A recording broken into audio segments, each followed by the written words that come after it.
환단고기의 고구려국 본기에는 다음과 같이 기술되어 있어요. 임나는 본래 대마도다. 북은 바다로 막혀 있다. 그리고 다스리는 치소가 있는 곳을 국미성이라고 했다.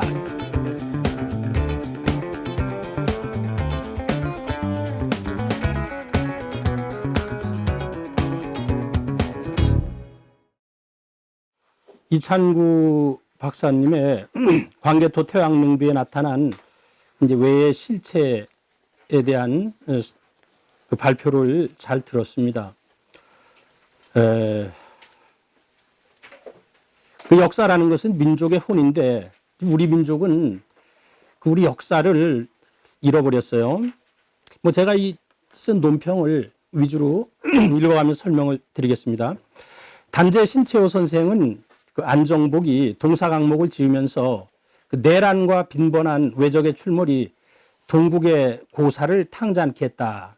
근데 그 글을 읽으시면서 아주 개연히 반박을 하면서 조선사는 내란이나 외구의 병화에서보다 조선사를 저작하던 그 사람들의 손에서 더 탕자되었다. 이렇게 이제 일갈하셨는데요. 지금 그 임나일본부 설이 한국에서 이 횡행하는 이 현 상황을 보더라도 이것은 지금도 그 유효한 얘기가 아닌가 이런 생각이 듭니다. 자, 여러분들이 발표를 들어보셨겠지만 이찬구 박사님의 그 발표는 두 가지로 요약이 돼요. 신묘년조에 대한 해석이죠.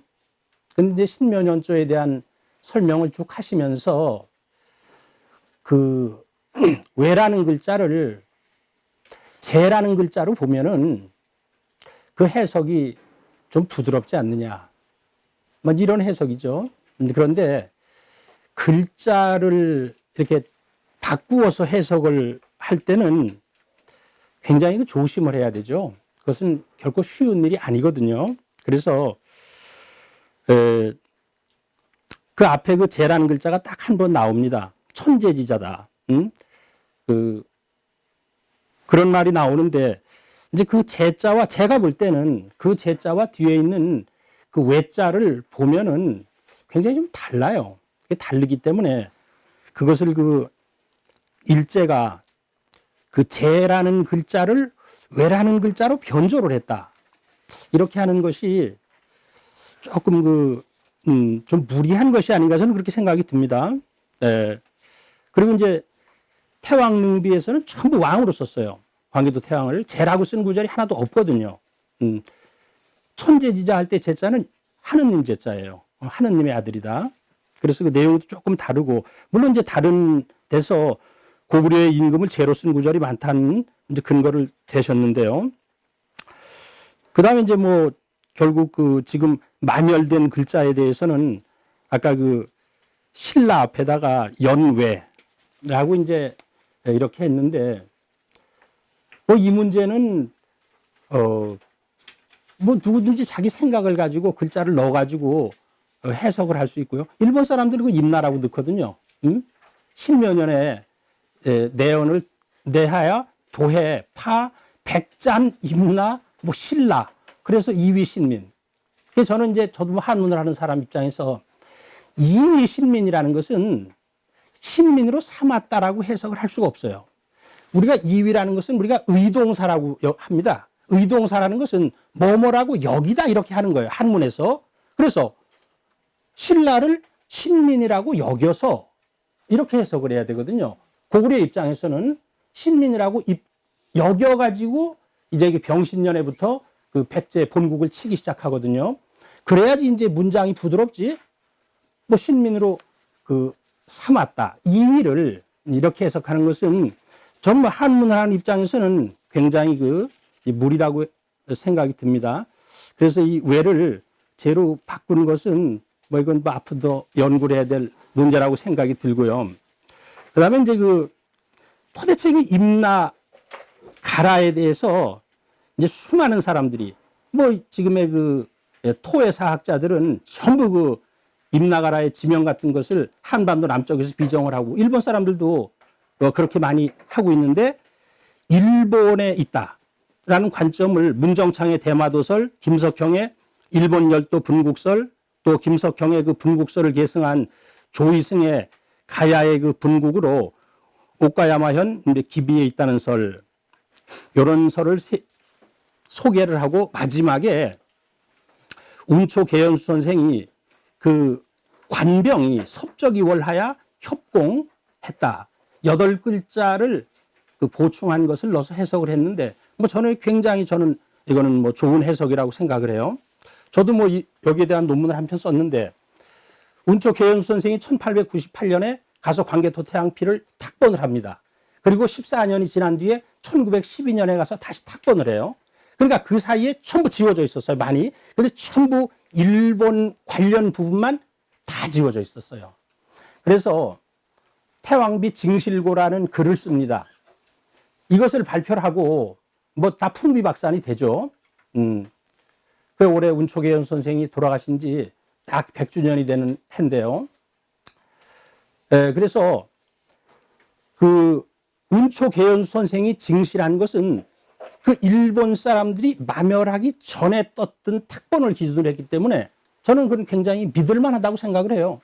그래서 저도 거기에 바탕을 해가지고 그 논문을 썼는데 관병이 섭적, 그 외의 자취를 쫓아가지고 월이라는 것은 너무럴 자는 바다를 건넜다는 거거든요. 그래서 임나가라의 이제 종발성에 이르렀다. 이렇게 돼서 임나가라의 종발성이라는 것은 이건 뭐 당연히 우리 입장에서는 뭐 100% 대마도라고 볼 수가 있거든요. 근데 이 임나가라 이런 문제에 대해서는 사실 뭐 엄청난 설이 난무하지만 저는 환단고기를 연구하는 입장에서 환단고기를 보면은 그건 뭐 얘기할 것도 없이 그냥 명쾌하게 끝나버려요. 환단고기를 보면은 자, 제가 그래서 마지막에 그 환단고기에 있는 그 임나의 실체를 소개하면서 제 논평을 마칠까 하는데요. 환단고기의 고구려국 본기에는 다음과 같이 기술되어 있어요. 임나는 본래 대마도다. 아주 단정적으로 그렇게 얘기를 해요. 임나는 대마도다. 그리고 북은 바다로 막혀 있다. 그리고 다스리는 치소가 있는 곳을 국미성이라고 했다. 이것은 이제 대마도의 서북쪽 끝에 거기에 이제 만으로 쭉 들어가 있는데 아마 거기 이제 저도 가봤는데 아마 거기에 그 치소가 있었던 것 같은데 이름이 국미성이라고 그랬어요. 뒤에 대마도 두 섬이 임나의 통제를 받게 되어 이때부터는 대마도 전체를 임나라 그랬다. 이 두 번째 구절이 나와요. 셋째, 그 뒤에 임나가 삼가라로 나뉘게 되었다.